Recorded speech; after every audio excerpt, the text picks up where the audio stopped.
आपण आपल्या वाक्यात सुरुवात करूया. माझा जीव केवळ देवावर व्यस्त टाकून स्वस्थ राहिला, त्याच्यापासून मला तारण प्राप्त होते. तोच केवळ माझा खडक, तोच माझा तारणा, तोच माझा उंच गड. मी सहसा रडणार नाही. प्रभूच्या नावाला मान महिमा आणि गौरव देऊ प्रियानो, कारण त्या महान श्रीमंत देवाने आज आपल्या सर्वांना जीवन ठेवून आज या नवीन महिन्याच्या दुसऱ्या प्रभुवारी परमेश्वराने आजच्या या भक्तीमध्ये, ऑनलाईन भक्तीमध्ये परमेश्वराने आपल्या सर्वांना एकत्रित केलेला आहे असा विश्वास करतो. या समय प्रभूमध्ये मी तुम्हाला सर्वांचं स्वागत करतो. आपण आपल्या मानाखाली घालूया, परमेश्वराकडे नम्र होईल, नतमस्तक आणि प्रार्थना करू. प्रेम आमच्या सर्व जीवन दे बाप्पा, तुझ्या पवित्र गुणाची सुखी आराधना करतो. सणाचं महान गौरव करतो बलशाली बाप्पा, राजांचा राजा, प्रभूंचं प्रभू, तू श्रेष्ठ महान परमेश्वर दे बाप्पा, तू आहेस.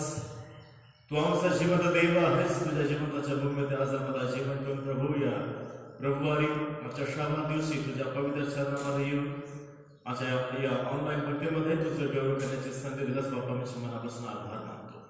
आजची भक्ती, आजचं मन चिंतनाचं वचनाची आराधना तो प्रत्येकासाठी आशीर्वादित तू कर आणि तुझं गौरव करू की बाप्पा. देवा, तुमचा वेळ काढ, सर्व काही तुझ्या हातामध्ये समर्पित कर. ही छोटीशी प्रार्थना आमचा उद्धारक प्रभू ख्रिस्त याच्याच गुणामध्ये प्रार्थना केली म्हणून तू ऐक. आमेन. परमेश्वरच्या गौरवासाठी आपण उपवास संगीतातून गीत क्रमांक 423 नंबरचे गीत या समय आपण गाणार आहोत. उपवास संगीतातून गीत क्रमांक 423 भक्तीची वेळ हे पहिलं कडवं आपण गाऊया. म्हणजे विनंती आहे आपल्या जागेवर आपण उभे राहूया. भक्तीची वेळ, भक्तीची वेळ मला सदैव आवडे. मिठा की चिंता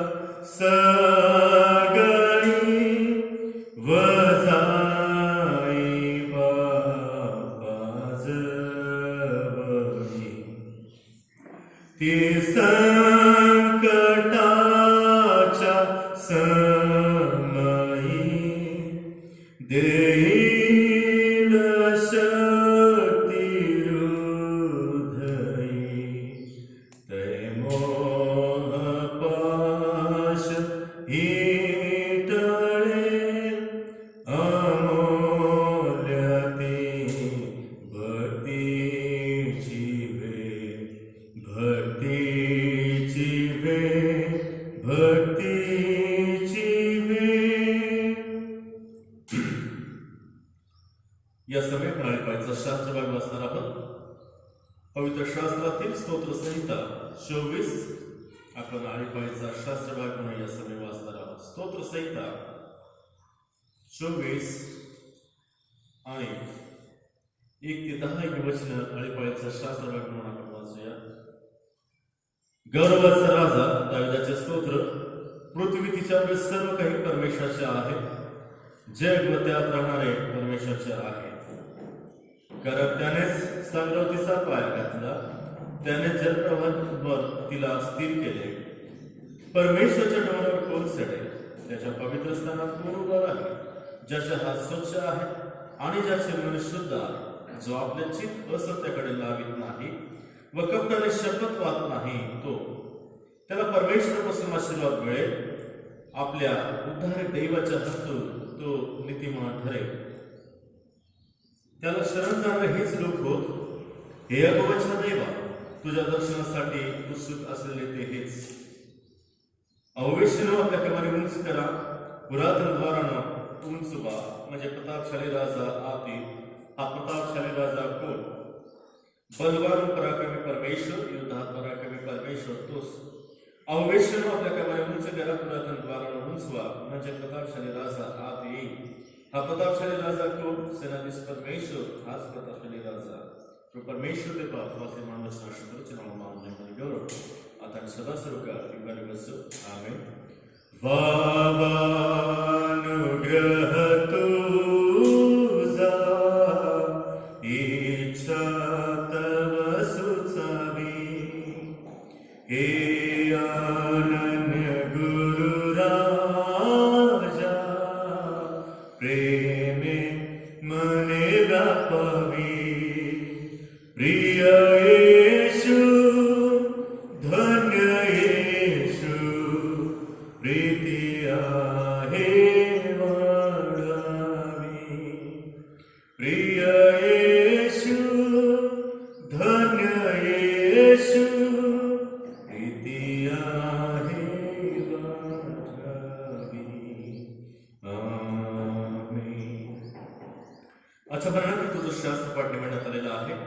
पत्रातील पौलाचे इफिस्करास पत्र याचा 6वा अध्याय आहे आणि वचन 10 ते 12 ही वचन मी आपणाकरिता वाचत आहे। इफिस्करास पत्र याचा 6वा अध्याय आहे आणि वचन 10 ते 12 ही वचन आजच्या मनाकरिता वाचूया। ख्रिस्ती मनुष्याची शास्त्र सामग्री शेवटी प्रभूमध्ये व त्याच्या प्रभावी सामर्थ्याने बलवान होत जा। सैतानाच्या डावपेचा पुढे तुम्हाला टिकाव धरता यावा म्हणून देवाची शास्त्र सामग्री धारण करा। कारण आपले झगडणे रक्तमांसाबरोबर नव्हे तर सत्ताबरोबर, अधिकाऱ्याबरोबर, सध्याच्या काळोखातील जगाच्या अधिपत्याबरोबर, आकाशातल्या दुरात्म्याबरोबर आहे। ह्या कारणास्तव तुम्हाला वाईट दिवसात प्रतिकार करिता यावा व सर्व काही केल्यावर टिकाव धरता यावा म्हणून देवाची शस्त्र सामग्री घ्या।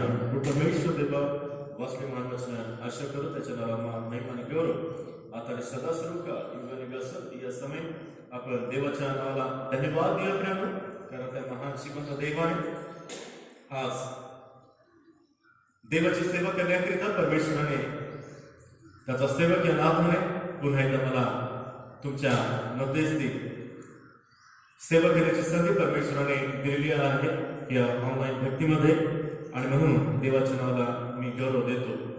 प्रियानो, खरोखर देव किती महान, किती प्रेमळ, दया करणारा, कृपा करणारा, सहाय करणारा, क्षमा करणारा, आमचा तारणारा किंवा उद्धार करणारा जिवंत देव आहे। आम्हा सर्वांचा नाश होऊ नये म्हणून देवाने आम्हा विश्वासधारांना सार्वकालिक जीवन देण्यासाठी या जगात आलेला आहे। अशासाठी की ज्या सैतानाने वेगवेगळ्या पापाच्या जाळ्यात पसरवल्या आहे त्या जाळ्यात आम्ही फसू नये व त्या सैतानाच्या सार्वकालिक मरणाचे वाटेकरी किंवा सार्वकालिक मरणामध्ये फसू नये म्हणून देवाने आपला एकुलता एक पुत्र आमचा प्रभू येशू ख्रिस्त याला या जगामध्ये पाठवलेला आहे। त्या नाशाकडे आम्ही प्रवृत्त न होता आम्ही देवाच्या मार्गी लागून, देवाला ओळखून, देवाच्या मार्गी लागून, देवाचा मार्ग अवलंबून देवाची सेवा करणं हे अत्यंत गरजेचं आहे। प्रियानो, आज आम्हाला सैतानाचे डावपेच ओळखणे गरजेचं आहे। त्या सैतानाची जाळ्यात अडकवण्यापासून किंवा त्याच्या जाळ्यात फसवण्यापासून आम्हाला त्या सैतानाच्या डावपेचापासून वाचायचं आहे। आणि म्हणून आजचा जो विषय आहे या संदेशाचा विषय आहे सैतानाची जाळे ओळखा। सैतानाची जाळे ओळखा आणि म्हणूनच आजच्या मननाकरिता जो शास्त्र पाठ निवडण्यात आलेला आहे इफिस्करास पत्र याचा 6वा अध्याय आहे आणि 10 ते 12 या वचनामध्ये आम्ही पाहतो की देवाचं वचन आम्हाला सांगतं शेवटी प्रभूमध्ये व त्याच्या प्रभावी सामर्थ्याने बलवान होत जा। सैतानाच्या डावपेचा पुढे आम्हाला टिकाव धरता यावा म्हणून देवाची शास्त्र सामग्री धारण करा। कारण आपले झगडणे रक्तमांसाबरोबर नव्हे तर सत्ताबरोबर, अधिकाराबरोबर, सध्याच्या काळोखातील जगाच्या अधिपत्याबरोबर, आकाशातल्या दुरात्म्याबरोबर आहे। प्रियानो, आज आम्ही कुणाशी झगडत आहोत, कुणाशी वाद घालत आहोत याचं आत्मपरीक्षण आज आम्हाला करायचं आहे। आणि म्हणून आमचं झगडणं च्या अंधकार शक्ती बरोबर आहे किंवा त्या दुरात्म्या बरोबर आहे। आणि म्हणून हा आम्हाला कधी किंवा कशा प्रकारे अटॅक करावं हा सैतान आम्हाला पाहत राहतो। जेव्हा आम्ही देवाच्या वचनापासून, देवाच्या समक्षतेपासून, देवाच्या विश्वासापासून आम्ही जेव्हा दूर जातो त्यावेळेस हा सैतान त्याच्या देवाच्या विश्वासणाऱ्या लोकांची तो वाट पाहत असतो। जेव्हा आम्ही देवाच्या सहजापासून ढळतो किंवा विश्वासापासून ढळतो त्यावेळेस हा सैतान आमच्यावरती हल्ला करत असतो। आणि म्हणून 1 पेत्र 5:8 मध्ये पेत्र या ठिकाणी काय सांगत आहे, देवाचं वचन आम्हाला सांगतं की सावध असा, जागे राहा, तुमचा शत्रू सैतान हा गर्जणाऱ्या सिंहासारखा कोणाला गिळावे हे शोधित फिरतो। तो आमचा शोध घेतो, तो आमचा भुकेला आहे। जे देवाच्या वचनापासून दूर जातो किंवा पापामध्ये पडतो त्यावेळेस हा सैतान भुकेला आहे की प्रत्येक मानवाला गिळण्यासाठी किंवा त्या प्रत्येक मानवाला आपल्या जाळ्यात फसवण्यासाठी तो वाट पाहत असतो। आणि म्हणून प्रियानो आम्ही सतत परीक्षेत पडत असतो, कारण आम्ही तयार राहत नाही किंवा सतर्क सावध राहत नाही. आम्ही हे विसरून जातो की सैतान आम्हाला सतत कोणाला गिळावे म्हणजे आपल्या जाळ्यात अडकावे याच्या शोधात तो फिरत असतो. त्या सैतानाने येशूची 40 दिवस परीक्षा पाहिलेली आहे आणि पाहतो की प्रियानो आम्ही आठवण ठेवली पाहिजे की तो सैतान आम्हाला देखील परीक्षेत पाडू इच्छिता. आज त्याच सैतानाने जेव्हा परमेश्वराने ही जगाची रचना केली, त्याचप्रमाणे परमेश्वराने आपल्या प्रतिरूपाचा मनुष्य घडवला आणि त्या एदेन बागेत त्याला ठेवलेला आहे. आणि मग आम्ही पाहतो की परमेश्वराने त्या आदामाला हवेला आज्ञा दिली होती की तू वाटेल त्या झाडाचं फळ खा ह्या बागेतील, परंतु मग त्या झाडाचं फळ तू खाऊ नको जोपर्यंत मी तुला आज्ञा देणार नाही. परंतु आम्ही या ठिकाणी पाहतो की सैतानाने त्या हवेला काय केलेलं आहे की तिला एक भुरळ पाडलेली आहे. त्यांनी त्याच्यावरती जाळे टाकलेला आहे. आणि मग त्यावेळेस आम्ही पाहतो की सैतान तिला येऊन म्हणू लागला की तू हे फळ खा, ते सुंदर आहे दिसण्यासाठी, मोहक आहे आणि ते खाण्यासाठी रुचकर मनोरम आहे. आणि ज्यावेळेस ते खाल्ले तिने आपल्या पतीला देखील ते फळ दिलेलं आहे आणि पापात पडलेलं आहे. परंतु ज्यावेळेस सैतानाने प्रवेश ख्रिस्ताला ज्यावेळेस 40 दिवस त्या अरण्यात घेऊन गेलं, त्यावेळेस प्रवेश ख्रिस्ताला त्याने सांगितलेलं आहे की तू काय कर की तू ह्या डोंगरावरती त्याने सगळं जगाचं वैभव त्याने या ठिकाणी दाखवलेलं आहे. परंतु या ठिकाणी प्रियानो आम्ही पाहतो की प्रवेश ख्रिस्त त्या सैतानाला बळी पडलेला नाही. आणि म्हणून आज आम्ही या ठिकाणी पाहतो की प्रियानो ज्या वेळेस आम्ही या जगात जीवन जगत असतो त्या वेळेस आम्ही अनेक गोष्टीला आम्ही बळी पडत असतो. आणि म्हणून या ठिकाणी पाहतो की ज्या वेळेस एक छोटस उदाहरण जर आम्ही पाहिलं की अनेक गोष्टीमुळे अनेक जाळ्यामध्ये आम्ही ज्यावेळेस पडतो, आम्ही देवाच्या सहवासापासून दूर जातो, त्यावेळेस सैतान आम्हाला अटॅक करतो आणि त्याच्या वाईट मार्गाने आम्हाला चालण्यासाठी शिकवतो.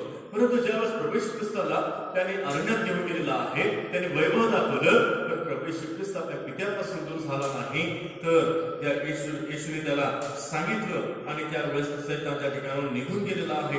परंतु तो सैतानाच्या त्या सांगण्यावरून त्या मोहाला तो बळी पडलेला नाही. आणि म्हणून 2 Corinthians याचा 4 अध्याय आहे 4 मध्ये आम्हाला देवाचं वचन पाहण्यासाठी मिळतं. त्याची म्हणजे विश्वास न ठेवणाऱ्या लोकांची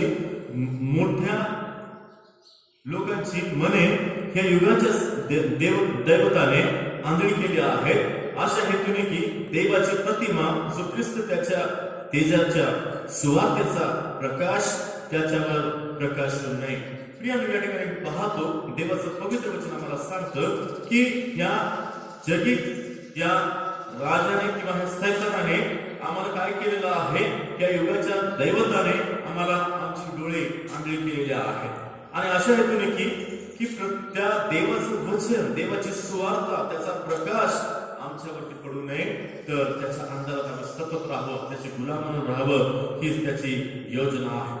सैतान आमच्या बुद्धीला आंधळी केलेला आहे. आम्हाला बरे वाईट दिसत नाही, मार्ग दिसत नाही.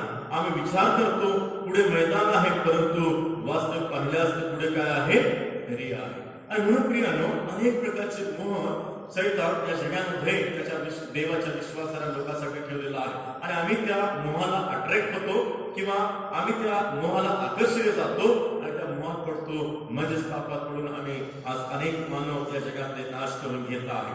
ज्यावेळेस आम्ही पाहतो की एखाद्या उंदराला जर पकडायचं असेल तर त्या ठिकाणी मी पाहतो की पिंजऱ्यामध्ये उंदराला खाण्यासाठी ज्या आवडत गोष्टी आहेत त्या आवडत गोष्टी आम्ही त्या पिंजऱ्यामध्ये ठेवतो. उदाहरणार्थ भाकरीला तूप साखर लावून आम्ही ज्यावेळेस त्या पिंजऱ्यामध्ये ठेवतो त्यावेळेस त्या पिंजऱ्यातील खाण्याच्या वस्तूला तो उंदीर आकर्षिला जातो आणि मग आम्ही पाहतो की तो उंदीर त्या पिंजऱ्यामध्ये आल्यानंतर त्या पिंजऱ्यामध्ये अडकतो. अशाच प्रकारे प्रियानो या उदाहरण सांगण्याचं तात्पर्य हे आहे की मानवासाठी या जगात आकर्षक वस्तू कुठली आहे. आणि आम्ही पाहतो की वेगवेगळ्या प्रकारचे पाप आहे, व्यभिचार, कुकर्म आहे, दारू व्यवस्था आहे, या सगळ्या घाण गोष्टी अनेक व्यसनाने आम्ही या सैतानाच्या वाईट गोष्टीला आकर्षित जातो. जसं तो उंदीर त्या वस्तूला, खाण्याच्या वस्तूला आकर्षिला गेला आणि त्या पिंजऱ्यात अडकला, तशाच प्रकारे आम्ही जैविक मोहाला आम्ही आकर्षित काय होतो की त्या सैतानाच्या पिंजऱ्यामध्ये आम्ही अडकत असतो. आणि म्हणून पहिली गोष्ट या ठिकाणी पाहतो की सैतान परमेश्वराच्या वचनाला या ठिकाणी थांबवण्याचा प्रयत्न करत आहे. प्रियानो, सैतान परमेश्वराच्या वचनाला लोकांपर्यंत पोहोचण्याकरिता थांबत आहे. त्याला माहित आहे परमेश्वराचं वचन हे शक्तिशाली आहे, सामर्थ्यवान आहे आणि देहधारी तलवार आहे. ते दगडासारख्या अंतःकरणाला तोडणारे आहे. हे वचन परमेश्वराचे आवाज आहे. देवाचं वचन हे परमेश्वराचा आवाज आहे. यामध्येही शक्ती आहे. आणि मग आम्ही पाहतो की देवाच्या शब्दामुळे संपूर्ण सृष्टी निर्माण केली. देवाच्या शब्दामुळे लाल समुद्र दुभागला, पर्वत हल्ले. आणि मग आम्ही पाहतो यामुळे सैतानाला वाटतं की आमच्या अंतःकरणात परमेश्वराच्या वचनाचे बीज आमच्या अंतःकरणापर्यंत पोहोचू नये किंवा पडू नये, हीच त्याची योजना आहे. अशी एक वेळ होती, पवित्र शास्त्र म्हणजे फक्त पुलपीटवरती एका काळामध्ये ठेवलं जात असे. इतिहास सांगता इंग्लंडमध्ये पवित्र शास्त्र पुलपीटवरती साखळीने बांधून ठेवलं जात असे आणि पाळकाशिवाय वाचलं जात नसे. मंडळीला किंवा सभासदाला वाचण्याचा अधिकार त्या काळामध्ये नव्हता. परंतु इतिहास सांगता बायबल हे समजण्यास व इतरांना समजवण्यास फक्त पाळकांना हा अधिकार होता. परंतु एक आता असा आला की पहिल्या युद्धानंतर लोकांच्या हातात बायबल वाचण्यास मिळाले, तेव्हा हजारो संख्येने रूस या देशामध्ये लोकांनी ख्रिस्ती धर्माचा स्वीकार केलेला आहे. आज पवित्र शास्त्र आमच्या हातामध्ये पोहोचलेलं आहे. घरोघरी, खेडोपाड्यामध्ये, शहरामध्ये अनेक लोकांपर्यंत अनेक भाषातून पवित्र शास्त्र या संपूर्ण जगामध्ये उपलब्ध आहे. परंतु या जगाचा, देशाचा किंवा आमच्या राज्याचा, आमच्या मंडळीचा जर विचार केला तर हा पवित्र शास्त्र आज कुठं आहे? प्रियाला परमेश्वराने आमच्या हातात दिला असताना आज अनेक कुटुंबाची अवस्था अशी आहे किंवा अनेक मंडळीतील कुटुंबाची अवस्था अशी आहे किंवा आमच्या मंडळीतील काही समाजाची अशी अवस्था आहे की पवित्र शास्त्र आज त्या अलमारीमध्ये आहे किंवा एका कोपऱ्यामध्ये कुठेतरी ठेवलेला आहे, ज्यावर धूळ पडलेली आहे. आणि मग देवाचं पवित्र वचन ज्या वचनाच्या द्वारे आमचा उद्धार झालेला आहे, त्या वचनाच्या द्वारे देवाने त्याच्या पवित्र मार्गाने आम्हाला चालण्यास शिकवलेला आहे, ज्या वचनाच्या द्वारे सैतानापासून आम्हाला दूर राहण्यासाठी देवाने आम्हाला आशीर्वाद केलेला आहे. परंतु आज पवित्र शास्त्र आज कुठे आहे? आज अनेकांच्या कुटुंबामध्ये पवित्र शास्त्र अलमारीमध्ये किंवा एका कोपऱ्यामध्ये पडले, ज्यावरती धूळ लागत आहे. देवाचं वचन हे आमचं आत्मिक भोजन आहे. रोज आणि रोज आम्ही जेव्हा देवाच्या वचनाचं मनन चिंतन करतो त्यावेळेस परमेश्वर आम्हाला त्या सैतानी हल्ल्यापासून किंवा सैतानाच्या जाळ्यापासून परमेश्वर वाचवत असतो. आणि म्हणून आम्ही आमच्या जीवनामध्ये रात्रंदिवस वचनाचं मनन चिंतन करणं गरजेचं आहे. प्रियानो, आज या सैतानाच्या आकर्षक युगात जर आम्ही पवित्र शास्त्राचं मनन चिंतन करत नाही, प्रार्थना करत नाही, यावर हेच सिद्ध होते की आपण पापात हरवले आहोत किंवा हरवणार आहोत. यावरून दिसून येईल की आपण नामधारी ख्रिस्ती आहोत. आमच्या जीवनात ख्रिस्तीपणाचा देखावा जर सैतानाच्या या हल्ल्यापासून आम्हाला वाचायचं असेल तर पवित्र वचनाचा स्वीकार करून त्या वचनाप्रमाणे चालणं गरजेचं आहे आणि तोच प्रकाश इतरांपर्यंत पोहोचवायचा आहे. सैतान पापाला आकर्षक करीत आहे, तो वचनाला थांबवण्याचा प्रयत्न करत आहे. दुसरी गोष्ट आम्ही पाहतो की या ठिकाणी मंडळीतील ऐक्य तोडत आहे. सैतान मंडळांमध्ये जे ऐक्यता आहे, जे युनिटी आहे, ते तोडण्याचा प्रयत्न करत आहे. आज आम्हाला खूप मंडळा अशा कमी पाहण्यासाठी मिळतो की ज्यामध्ये ऐक्यता आहे, म्हणजेच ख्रिस्ताचे अवयव आम्हाला त्या मंडळीमध्ये पाहण्यासाठी मिळतात. आज अनेक मंडळामध्ये मात्र दोन गोष्टी आम्हाला एकत्रितपणा पाहण्यासाठी मिळतो. पहिली गोष्ट आहे विवाह सोहळा असेल तर त्या ठिकाणी मंडळी सर्व एकत्रित होण्याचं आम्ही पाहतो किंवा ज्या ठिकाणी अंतिम संस्कार विधी आहे किंवा ज्या ठिकाणी भोजनाचं आमंत्रण असेल तर त्या ठिकाणी मोठ्या संख्येने आम्ही हजर राहतो. परंतु आज मंडळाची परिस्थिती अशी होत चाललेली आहे की मंडळातील संख्ये कमी होत चाललेली आहे. याचं कारण आमच्यामध्ये ऐक्यता नाही, याचं कारण एकमेकांबद्दल आपुलकी नाही, याचं कारण एकमेकांबद्दल आदर मान सन्मान किंवा प्रीती आज आमच्यामध्ये शमत चाललेली आहे किंवा कमी होत चाललेली आहे. आणि म्हणून प्रियानो, शैतान हेच कार्य, तेच ऐक्यता तोडण्याचा प्रयत्न करत आहे. आज आम्हाला देवाच्या वचनात, प्रार्थनेत, प्रचारात, सेवेत, प्रेमात एकतेमध्ये वाढायचं आहे. कारण शैतान मंडळीतील ऐक्यता तोडण्यास निरंतर प्रयत्न करत आहे. आणि म्हणून त्या शैतानाला जर हरवायचं असेल तर देवाच्या पवित्र वचनाचं रात्रंदिवस मनन चिंतन करायचं आहे, प्रार्थना करायचं आहे. आणि देवाशी विश्वास जीवन ज्यावेळेस आम्ही जगतो त्यावेळेस आपल्या मंडळीतील ऐक्यता टिकून जाते. आणि आज या ठिकाणी तिसरी गोष्ट आम्ही पाहतो आणि शेवटची गोष्ट म्हणजे मानवाला शैतान धोक्यात ठेवू इच्छित आहे. शैतान मानवाला धोक्यात ठेवू इच्छित आहे. आम्ही अनेकदा चुकीच्या गोष्टीवरती विश्वास ठेवत असतो. आम्ही विचार करतो आणखी थोडा वेळ आहे, मग फिर जल्दी किसी बात की, आणखी आयुष्य फार मोठं आहे, आपण आपल्या पद्धतीने जीवन जगू, मौज मस्ती करू, चैनबाजी करू आणि जिंदगीमध्ये जे काही मजा आहे ते मजा घेऊन आपण जीवन जगण्याचा प्रयत्न करू. असे अनेक लोकांचे विचार आम्हाला आमच्या जीवनामध्ये, या जगामध्ये लोकांचे विचार आम्हाला पाहण्यासाठी मिळतात. परंतु आज स्वतःला प्रश्न विचारूया, आज आपण जे करतो ते देवाच्या दृष्टिकोनातून योग्य आहे का? असं आत्मपरीक्षण आज आम्हाला करायचं आहे की आम्ही खरोखर हे जे करतो ते देवाच्या दृष्टिकोनातून ख्रिस्ती नात्याने योग्य आहे का? आणि म्हणून आज शैतान आमची दिशाभूल करत आहे. म्हणून आम्ही विचार करतो, चर्चला गेलो काय, नाही गेलो काय, काही फरक पडत नाही. बायबल वाचलं काय, न वाचलं काय, प्रार्थना केली काय, नाही केली काय, काही फरक पडत नाही. कारण आमचा तर परमेश्वरावर विश्वास आहे, आम्ही प्रभू येशूला मानतो. प्रिय या ठिकाणी ही गोष्ट खेदाची आहे. गळ्यात ख्रिस्ताचा क्रॉस, वधस्तंभाचा प्रतीक म्हणून बांधल्याने आपण ख्रिस्ती होत नाही, नावाने ख्रिस्ती होत नाही.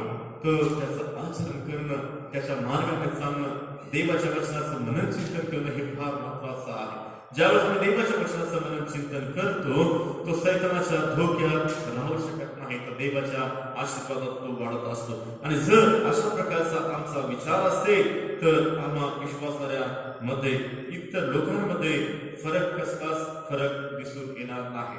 आणि म्हणून जे नामधारी ख्रिस्ती आहेत आणि आम्ही ख्रिस्ती म्हणून घेणारे जे लोक आहोत त्यामध्ये फरक दिसून येणार नाही. आणि म्हणून आमचे देवाने निवडलेले लोक आहेत, जगामध्ये वेगळे केलेले लोक आहेत, पवित्र केलेले लोक आहेत, त्या देवाच्या वचनाप्रमाणे आम्ही चालणं फार गरजेचं आहे. प्रिय आज आम्हाला फक्त वचनच वाचायचं नसून त्यावर मनन चिंतन करणं हे अत्यंत गरजेचं आहे. त्याद्वारे चालायचं आहे. आम्हाला शैतानाच्या धोक्यात फसून दुसऱ्या अधुऱ्या धार्मिकतेमध्ये स्वतःला पूर्ण धार्मिक समजणं हे चुकीचं आहे. आम्ही हे समजून घेतले पाहिजे की परमेश्वराचं वचन आमच्या जीवनाचा आरसा आहे. माझ्या प्रियानो, शैतानाचा हाच प्रयत्न आहे की आम्ही या जगी पापात भटकावं. परंतु जर आपण प्रभूला ग्रहण केलं असेल तर त्याच्या शरीराचे अवयव समजत असेल व त्याच्या स्वर्गीय राज्याचे नागरिक बनावे व त्याच्या राज्यात आम्ही राहावे असे वाटत असेल तर आम्हाला शैतानाद्वारे पसरवलेल्या आकर्षक लोभापासून दूर राहणं फार गरजेचं आहे. देवाच्या वचनाद्वारे चालावे लागेल. येशूच्या शरीराच्या अवयव या नात्याने मंडळीमध्ये ऐक्यता टिकवून ठेवावी लागेल. आम्हाला धार्मिकतेमध्ये वाढावं लागेल. चुकीच्या गोष्टी सोडाव्या लागतील, म्हणजेच पाप सोडावं लागेल. आम्हाला प्रभूच्या वचनात टिकून राहून वचनाचे मनन चिंतन करून आत्म्य जीवन जगायचा व शैतानाच्या मोहक आकर्षक गोष्टीपासून दूर राहून स्वर्गीय राज्याचे नागरिक बनायचा आहे. प्रियनो, आज या जगामध्ये अनेक लोकांचा मृत्यू होत आहे. त्याचे कारण वेगवेगळे आहेत, वेगवेगळे आजार आहेत, वेगवेगळ्या पीडा आहेत. जर आम्ही कोरोना व्हायरसचं जर आज उदाहरण पाहिलं तर जवळजवळ आपल्या भारत देशामध्ये 5 लाखापेक्षा अधिक रुग्ण आज आपल्याला या टीव्हीवरती किंवा न्यूजच्या माध्यमातून आम्हाला पाहण्यासाठी मिळत आहे. परंतु ही पीडा आहे, ही पीडा सांगण्यात दुसरी पीडा मानव जीवनात येणार, तिसरी पीडा येईल, चौथी पीडा येईल. परंतु आमच्या जीवनामध्ये या सैतानी पिढीपासून टिकायचं असेल तर आमच्या देवाकडे आपल्याला आरोग्य मिळावं यासाठी देवाचं वचन वाचणं, त्यावरती मनन चिंतन करणं, प्रार्थना करणं हे फार गरजेचं आहे. जर आम्ही प्रार्थना करत नाही, देवाच्या वचनाचं मनन चिंतन करत नाही, तर हीच पीडा नाही, कोरोना व्हायरसचीच पीडा नाही, तर सैतानाच्या अनेक अशा पीडा आहेत आमच्या जीवनामध्ये वास करू शकतात, ज्याद्वारे आम्हाला त्याच्यापासून धोका आम्हाला प्राप्त होऊ शकतो. आणि म्हणून प्रियानो, आज आम्हाला आमचे आत्मिक नेत्र उघडायचे आहे. देवाच्या राज्यात जर आम्हाला प्रवेश करायचा असेल, देवाच्या मंडळीमध्ये ऐक्यता ठेवायची असेल, देवाचे लेकरं म्हणून या जगामध्ये जगायचं असेल, तर आम्हाला या सैतानाच्या पसरलेल्या झाडापासून किंवा मोहक आकर्षक सैतानाच्या गोष्टीपासून आम्हाला दूर राहून देवाच्या सहवासात राहून, देवाच्या विश्वासात राहून देवाचं प्रार्थना जीवन जगणं, त्याच्या वचनाचं मनन चिंतन करून देवाच्या स्वर्गीय राज्याचे वाटेकरी आम्हाला बनायचं आहे. म्हणून प्रियानो, आज आम्हाला जर देवाच्या धार्मिकतेमध्ये वाढायचं असेल आणि त्या सैतानाच्या पसरलेल्या जाळ्यापासून आम्हाला स्वतःला वाचवायचं असेल, तर त्या सर्व वाईट जगिक मोहापासून दूर राहून रात्रंदिवस प्रवचनाचं मनन चिंतन करून देवाची सेवा करणं, देवाची सुवार्ता गाजवणं, देवाच्या नावाने प्रार्थना करणं हे फार गरजेचं आहे. आणि म्हणूनच देवाने आज आपण सर्वांना या मंडळीमध्ये निवडलेला अशासाठी की आम्ही देवाचे लोक म्हणून प्रकाशिले जावे, इतरांना प्रकाशित करावे देवाच्या वचनाच्या द्वारे किंवा देवाच्या वचनाचं अनुकरण करून आमच्या सत्कर्माचा प्रकाश इतरांपर्यंत पोहोचून देवाच्या राज्यामध्ये इतरांना घेऊन येण्यासाठी देवाने आज आपल्या मंडळीची निवड केलेली आहे. आणि आज आपल्याला कुठला मार्ग निवडायचा आहे हे आपण ठरवायचं आहे. सैतानाचा मार्ग निवडायचा आहे म्हणजे जगी मार्ग निवडायचा आहे का धार्मिकतेचा मार्ग किंवा देवाचा मार्ग निवडायचा आहे याचा आपण परीक्षण करायचं आहे. कारण सैतान या संपूर्ण जगामध्ये अतिशय वेगाने आपलं जाळं पसरवत आहे आणि तो अनेक गोष्टींना आकर्षक करत आहे, जेणेकरून आम्ही त्या मोहात पडतो आणि मग मोहात पडून आम्ही त्या पापात पडतो आणि आमचा नाश होत आहे. परंतु देवाने त्याचा मार्ग निवडण्यासाठी देवाचं पवित्र वचन आम्हाला आमच्या जीवनामध्ये दिलेलं आहे. त्या वचनावरती मनन चिंतन करायचं आहे, देवाला ओळखायचं आहे. फक्त नामदारी ख्रिस्ती म्हणून नाही, तर खरे ख्रिस्ती म्हणून आम्हाला जीवन जगून देवाची लेख बनायचं आहे. परमेश्वर देवाकडून आपल्या सर्वांना सैतानाच्या सर्व मोहाला परीक्षेला संघर्ष करून देवाचे लेकर होण्यास सहाय्य मदत करू. आमेन. प्रार्थना करूया आपण. प्रेमाच्या स्वर्गीय जीवन दे बाबा, तुझ्या पवित्र गुणाची स्तुती आराधना करतो. तुझ्या नावाचा महान गौरव करतो. करुणा बाप्पा, या वचनाच्या द्वारे तू आम्हाला आशीर्वाद केलास बाप्पा. या जगामध्ये सैतानाने देवा आपल्या जाळ्यात पसरलेला आहे. अनेक मोह आहेत, अनेक आकर्षक गोष्टी आहेत, ज्या फळाला देवा परमेश्वर बाप्पा, त्या देवाने आपल्या प्रतिरूपाचे मनुष्य घडवले. हवा, आदाम आणि हवा आकर्षली गेली आणि बाबा परमेश्वर बाप्पा तिने आपल्या पतीला आदामाला देखील ते फळ खाण्यासाठी दिलेलं आहे.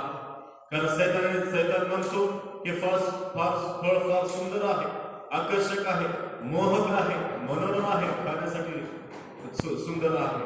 परंतु देवा सैतानाने आजच्या काळामध्ये या जगामध्ये अशा अनेक मोहक गोष्टी देवा परमेश्वर देव निर्माण केलेल्या आहेत आणि तो आम्हाला आकर्षू इच्छित आहे. परंतु देवाचं पवित्र वचन त्यापेक्षा आकर्षक आहे आणि हे वचन देवा परमेश्वर बाप्पा आमच्या मंडळीतील प्रत्येकांना ओळखून त्या वचनाचा अनुभव घेऊन रात्रंदिवस वचनाचं मनन चिंतन करून देवा परमेश्वर तुझ्या वचनाप्रमाणे सांगण्यास तू सहाय्य कर आणि त्या सैतानाच्या पसरल्या जाळ्यापासून आमचा बचाव कर बाप्पा, हीच तुला विनंती करतो. येतो पुढचा वेळ आम्ही तुझ्या हातात सोपून देतो. ही छोटीशी प्रार्थना आमचा उद्धारक प्रभू येशू ख्रिस्त याच्याच नावाने प्रार्थना केली म्हणून तो आहे. आमेन. या सगळ्या आपण परमेश्वराच्या गौरवासाठी उपवास संगीतातून गीत क्रमांक 526 नंबरचे गीत गाऊया. गीत क्रमांक उपवास संगीतातून 526 नंबरचे गीत या समय आपण गाणार आहोत. याचं पहिलं कडं गाऊया आणि गीत होत असताना आपण आपल्या व्यक्तीचं दान परमेश्वराच्या चरणामध्ये अर्पण करणार आहोत. सर्व ख्रिस्तासाठी काही सर्व शक्ती जीवना शब्द कामे कल्पना सर्वहीन तास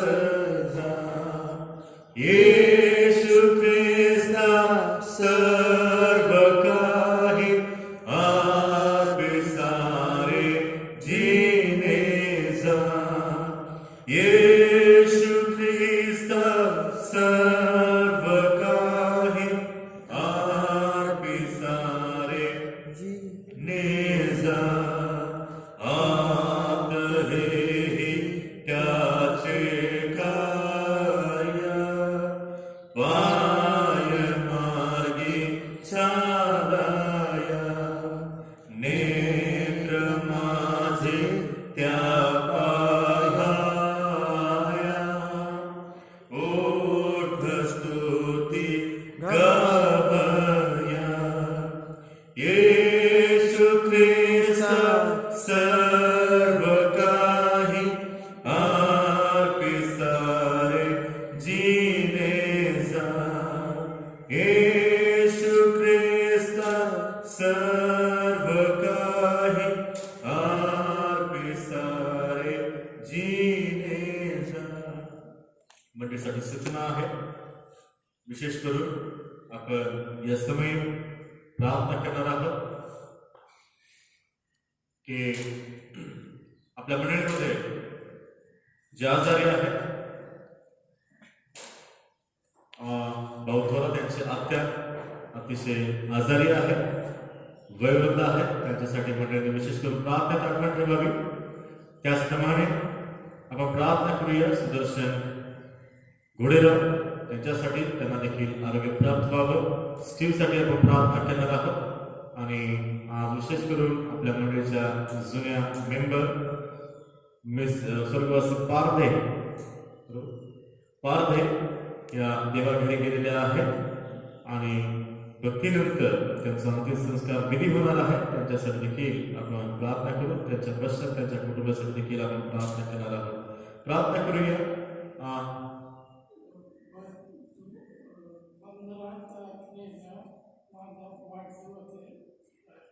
ओके, आपल्या मंडळीचे पुढे मिस्टर तोरणे सर, त्यांचा 15 तारखेला वाढदिवस आहे. ज्यांचा वाढदिवस मागील आठवड्यात झाला त्यांच्यासाठी, ज्यांचा विवाह वर्धापन दिन झालेला आहे त्यांच्यासाठी, किंवा कुणाचा स्मरण दिन झालेला आहे, त्या सर्वांसाठी प्रार्थना करणार आहोत. देवापाने मंडळीला आध्यात्मिक जीवनात, वचनात, विश्वासामध्ये, प्रार्थना जीवनामध्ये वाढवावं यासाठी विशेष करून आपण प्रार्थना करू. प्रार्थना करू. प्रियानो, करोनाचा प्रादुर्भाव अतिशय वेगाने या भारत देशामध्ये वाढत आहे, परंतु मंडळीचे पालक या नात्याने तुम्हाला माझी हा जोडून विनंती आहे की आपण जरी गुंतवणूक असलो तरी आपल्याला माझी विनंती आहे, कोणीही मास्क वापरल्याशिवाय घराच्या बाहेर फिरू नये किंवा घरामध्ये कुणालाही प्रवेश करू देऊ नये किंवा आपण देखील इतरांच्या घरात प्रवेश करू नये. कारण आपल्या परिसरात देखील या करोनाचा म्हणजेच कोविड-19चा प्रादुर्भाव अतिशय वेगाने पसरत आहे आणि आपल्या आसपासच्या खेड्यांमध्ये देखील त्याची लागण होण्यास सुरुवात झालेली आहे. आणि म्हणून मी मंडळीचा पाळग या नात्याने मी तुम्हाला विनंती करू इच्छित आहे की आपण आईवडिलांनी स्वतःची काळजी घ्यायची आहे, आपल्या लेकरांची, लहान मुलांची, आपल्या संपूर्ण कुटुंबाची काळजी स्वतः घ्यायचं आहे. कोणीही ओव्हर कॉन्फिडन्स मध्ये जाऊ नये. मला काय होतं, मला काहीच होणार नाही, अशा गोष्टी आपल्या डोक्यातून काढायच्या आहेत आणि स्वतःची काळजी स्वतःला घ्यायची आहे. प्रियानो, पुन्हा एकदा मी सांगतो की होता होईल तेवढं आपले मास्क वापरा आणि हातात ग्लोव्ज वापरू शकता आणि आपले हात सॅनिटायझरने सॅनिटाईज करण्याचा प्रयत्न करा. आणि सूचना संपलेली आहे आणि त्याचप्रमाणे ज्या विनंत्या आहेत त्या विनंत्यासाठी देखील आपण प्रार्थना करणार आहोत आणि दानार्पणासाठी देखील आज आपण प्रार्थना करूया. प्रार्थना करू आपण. प्रेमाच्या स्वर्गीय जेवते बाबा, तुझ्या पवित्र गुणाची स्तुती आराधना करतो. चनाचा महान गौरव करतो. गौरवशाली बाप्पा, राजांचा राजा, प्रभूंचा प्रभू, तो महान परमेश्वर देवा तू आहेस. तू आमचा जिवंत देव आहेस. तुझ्या जिवंताच्या भूमीत आज आम्हाला जीवन देऊन तुझा महान गौरव करण्याची संधी तू आज आम्हाला दिलस. या वचनाप्रमाणे तू आज शेवट केलं बाप्पा. सैतान आपली जाळे पसरत आहे, पण परमेश्वर बाप्पा गर्जना करणाऱ्या सिंहासारखा कुणाला गिळावं हे तू पाहत आहे.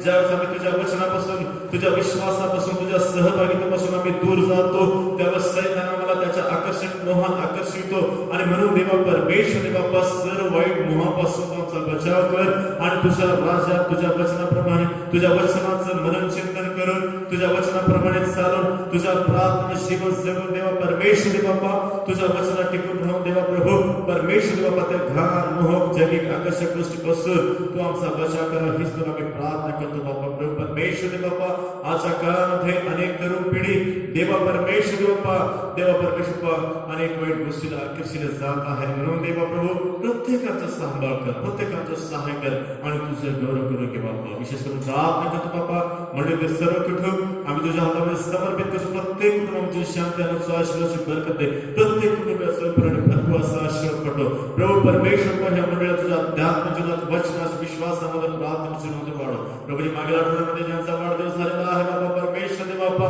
त्यांना उदंड अशा प्रकारचं आयुष्य दे ज्यांनी आपला विवाह वर्धापन दिन साजरा केलेला आहे अशा अनेक वैवाहिक वर्धापन दिन त्यांच्या जीवनामध्ये आम्ही तुझं गौरव करू घे बाप्पा आणि प्रभू परमेश्वर दे बाप्पा ज्यांनी परमेश्वर बाप्पा स्मरण दिन देवा प्रभू परमेश्वर ज्यांच्या जीवनात त्या कुटुंबात झालेला आहे देवा परमेश्वर दे बाप्पा दे तुझ्यामध्ये महान इतका घेतलेले त्यांच्या आत्म्याला शांती दे त्यांच्या पश्चात त्या सर्व कुटुंबाचं सहाय्य सांभाळ कर आता मी प्रार्थना करतो आमच्या मंडळीच्या जुन्या मेंबर्स देव परमेश्वर बाप्पा स्वर्गवासी पार्थे परमेश्वर बाप्पा आज तुझ्या घरी देवा प्रभू तू त्यांना घेतलेला आहेस त्यांनी जगी प्रवास संपून देवा परमेश्वर स्वर्गी घराकडे वाटचाल केलेली आहे त्यांच्या आत्म्याला तू शांती तू दे त्यांच्या पश्चात त्यांच्या संपूर्ण कुटुंबाचं सहाय्य सांभाळ कर आणि देवा त्या कुटुंबाला देखील देवा परमेश्वर खरा ख्रिस्त करू दे त्यांचा उद्धार कर आणि तुझ्या राजाने त्यांना तू घे बाप्पा प्रभूजी विशेष करून प्रार्थना करतो देवा प्रभू भक्तीनंतर अंतिम संस्कार मध्ये देखील तू पवित्र कर आशीर्वादित कर प्रभूजी विशेष करून प्रार्थना करतो बाप्पा आजच्या या ऑनलाईन भक्तीमध्ये उपस्थित प्रत्येक प्रियजनाला तुझ्या आशीर्वादाने परिपूर्ण कर आणि प्रभूच्या वचनाप्रमाणे सर्व मोहपाशापासून सैतानाच्या तू त्यांचा बचाव कर आणि बाप्पा तुझ्या धार्मिक जीवनात वचनात विश्वासामध्ये प्रार्थना जीवनामध्ये वाढ कर आणि देवा रात्र दिवस तुझ्या वचनाचं मन चिंतन करण्याकरिता सहाय्य कर बाप्पा प्रभूजी विशेष करून प्रार्थना करतो मंडळीमध्ये जे आजार आहेत देवा विशेष करून देवा प्रभू भाऊ थोरा त्यांची आत्या देवा त्यांना तुझा स्पर्श कर त्या वयातून आहेत परंतु देवा परमेश्वर दे बाप्पा तुला कोणतीच गोष्ट शक्य नाही त्यांच्यासाठी तुला सर्व काही संभव आहे त्यांना तू शक्ती दे सांग तू कधी त्यांना तू बरे कर सुदर्शनसाठी आम्ही प्रार्थना करतो मागील दिवसांमध्ये मोठा ऑपरेशन त्याचं झालेला आहे जे जखम आहे बाबा ती लवकर जखम तू भरून काढ आणि बाबा परमेश्वर दे बाबा तुझ्या गौरवासाठी त्यांना तू एक नवीन जन्म दिलंस त्याला तू आशीर्वादित कर बाप्पा माझा मुलगा स्टीवन त्याच्यासाठी आम्ही प्रार्थना करतो जे उपचार चालू बाबा परमेश्वर दे बाप्पा त्याला तुझा स्पर्श कर पवित्र कर आशीर्वादित तू कर आणि येशू या पवित्र नावामध्ये त्याला तू आरोग्य दे त्याला तू बरं कर आणि बाप्पा नासराच्या नावामध्ये त्याचे सर्व रोग आजार सर्व येशूच्या नावाने काढून टाकू बाप्पा त्याला शक्ती दे बळ तू दे आणि बाप्पा प्रभू परमेश्वर बाप्पा त्याची ह्युमिनिटी पॉवर वाढव आणि बाप्पा सर्व प्रभू बाप्पा परमेश्वर देवा आजारातून त्याच्या मात करण्याकरिता त्याला उत्साहाने मदत तू कर बाप्पा देवा एवढंच केवळ असून त्याची बॉडी त्या सर्व औषधांना प्रतिसाद देण्याकरिता सहाय्य कर बाप्पा आणि तुझं गौरव करू घे बाप्पा आणि लेकराला उदंड अशा प्रकारचं आयुष्य तू दे आणि तुझ्या गौरवासाठीचा उपयोग करू घे बाप्पा आणि प्रार्थना करता मी दास असते नाथाने प्रभू या मंडळीची सेवा करत असताना आमचं चांगलं उठणं बघणं बसणं फिरणं प्रभू तुझ्या मनात असू दे जोपर्यंत देवा तुझ्यापासून या मंडळीसाठी आमची नियुक्ती आहे प्रत्येक कुटुंबाशी प्रत्येक देवा परमेश्वर मंडळीतील प्रत्येकासोबत देवा परमेश्वर दे बाप्पा प्रभूजी एवढंच असं मंडळीतील प्रत्येक कुटुंबाशी आमच्या नातेसंबंध चांगले ठेव आणि बाप्पा प्रत्येकाची सेवा करण्यामध्ये तू आमचं सहाय्य कर बाप्पा आणि तुझं गौरव करू घे बाप्पा प्रभूजी विशेष करून प्रार्थना करतो बाप्पा प्रभू आजचे भक्ती तू आशा केलं ज्याच्या भक्तीमध्ये जे काही दान आम्ही तुझ्या पवित्र चरणामध्ये अर्पण केलं ते दान तू पवित्र कर अशा तुझ्या गौरव राज्याच्या वाढीसाठी त्या दानाचा उपयोग करून घे तुझी सेवा त्या दानाच्या द्वारा करून घे संतोषाने देणं तुला आवड तुझ्या विश्वासाने दिलं तुझ्या आकाश कपडून मागण्याचा आशीर्वाद तू त्यांच्या जीवनात तू दे जशा देत असते त्यांना देखील तू आशीर्वाद तू करा देणार त्यांना तू द्या तुझा आशीर्वाद त्यांच्या जीवनात प्राप्त सहाय्य कर बाप्पा प्रभा नवीन आठवडा गेला सुखाचा समाधानाचा आश्वास भरवण्यासाठी सहाय्य कर संपूर्ण मंडळीचं जीवनच्या हातामध्ये या सगळं समर्पित करतो बाप्पा करोना व्हायरस देवा प्रभू याचा प्रादुर्भाव अधिकाने अधिक वाढत आहे प्रभू परमेश्वर बाप्पा या गावाला आणि बाप्पा आमच्या मंडळीला तू आजपर्यंत राखून ठेवलं इथून देखील देवा प्रभू सहाय्य कर सर्वांचा सांभाळ कर देवा बाप्पा त्या सर्व पिढापासून रोग आजारापासून बचाव कर. आणि बाबा प्रभू, आज या देशामध्ये जगामध्ये जे पीडित लोक आहेत त्या सर्वांसाठी मी प्रार्थना करतो बाबा, तू त्यांना चंगाई कर. तू परमेश्वर बाबा, तू चंगाई देणारा परमेश्वर बाबा तू आहेस. तू आरोग्य देणारा प्रभू तू आहेस. आणि म्हणून प्रभूच्या पवित्र नामामध्ये जे रोगी आहेत त्या सर्व तुझ्या पवित्र आत्म्याचा स्पर्श कर. तुझ्या पवित्र चंगाई कर बाबा. रोज पुन्हा एकदा प्रार्थना करतो देवा, आजची भक्ती तू आशीर्वाद केल्याची तू पुढचा वेग आमच्या समोर दे. हे छोटीशी प्रार्थना आमचा उद्धारक प्रभू ख्रिस्त याच्याच गुणाने प्रार्थना केली म्हणून तू आहे. आमेन. या स्वर्गातील बाप्पा, तुझे नाव पवित्र मानले जा. तुझे राज्य जसे स्वर्गात तसे पृथ्वीवर. तुझ्या इच्छेप्रमाणे आमची रोजची भाकर आज आम्हास दे. आणि जसं मी आपल्या ऋणासून सोडले आहे तसेच तू आमच्या ऋणी आम्हास सोड. आणि आम्हास स्पर्श करू नकोस, तर आम्हास वाईटापासून सोड. कारण की राज्य, सामर्थ्य आणि गौरव ही सर्व काळ तुझीच आहे. आमेन. आता आमच्या मंडळाचा महान परिशुद्ध देवाच्या पित्याने पवित्र आत्म्याची सहभागिता या ठिकाणी उपस्थित देवाच्या सर्व प्रियजनांवर, विशेष करून ऑनलाईन भक्तीमध्ये उपस्थित प्रत्येक प्रियजनांवर ज्यांनी आपला वाढदिवस साजरा केलेला आहे, त्याचप्रमाणे आमच्या मंडळीचे वडील मिस्टर तोरणे येत्या 15 तारखेला त्यांचा वाढदिवस आहे, त्यांच्या सोबत त्याचप्रमाणे ज्यांनी आपला विवाह वर्धापन दिन साजरा केलेला अशा सर्व प्रियजनांबरोबर, जे आजारी आहेत त्या सर्व प्रियजनांबरोबर आता आणि सदा सर्व काळ तुझी शांती त्या सर्व संगती असो. आमेन. शुभ